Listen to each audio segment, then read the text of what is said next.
ఫోటోని కుట్టేద్దాం. నగరంలో సరికొత్తగా ట్రెండ్ అవుతున్న ఎంబ్రాయిడరీ స్టైల్. పూర్తి వివరాలకు చదవండి రేపటి సాక్షి హైదరాబాద్ ఎడిషన్. వైఎస్ఆర్ జిల్లాలో మరో దారుణం జరిగింది. ఓ మహిళ దారుణ హత్యకు గురైంది. అత్యాచారం హత్య చేసినట్లుగా అనుమానిస్తున్నారు.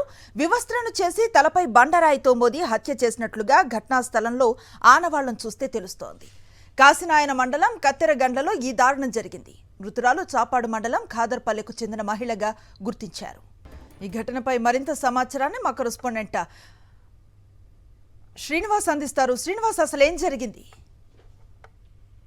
వైఎస్ఆర్ జిల్లాలో మరో ఘోరం జరిగింది. ఒక మహిళని వివస్త్రం చేసి అత్యాచారం చేసి హత్య చేసినట్లుగా స్పష్టంగా తెలుస్తున్నటువంటి పరిస్థితి ఉంది. పోలీసులు కూడా అక్కడికి వెళ్లి విచారణ చేస్తున్న నేపథ్యం అయితే ఉంది.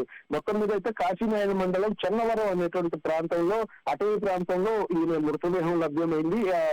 పోలీసులు అక్కడికి చేరుకొని మృతదేహాన్ని పోస్ట్ మార్టం నిమిత్తం తరలిస్తున్న పరిస్థితి ఉంది. ఎవరు ఏంటి అనే వివరాలు గుర్తించే పనిలో పడ్డారు. మృతురాలు చాపాడు మండలం ఖాదర్పల్లికి చెందిన మహిళగా గుర్తించలేని పరిస్థితి. అయితే ఎవరు హత్య చేశారు, బండరాయితో తల మీద మోదీ హత్య చేసిన పరిస్థితి అక్కడ ఆనవాళ్లు కనిపిస్తున్నాయి. ఎవరు హత్య చేశారు, ఒకరా లేకపోతే ఏదైనా గ్యాంగ్ ఈ అఘాయిత్యానికి ఒడిగట్టారా అనేటువంటి అంశాలన్నిటి మీద కూడా పోలీసులు పూర్తి స్థాయిలో విచారణ చేస్తున్నటువంటి పరిస్థితి అయితే ఉంది. ప్రస్తుతానికైతే మృతదేహాన్ని ఏదైతే పూర్వమామల ప్రభుత్వ ఆసుపత్రికి తరలిస్తున్న పరిస్థితి అయితే ఉంది.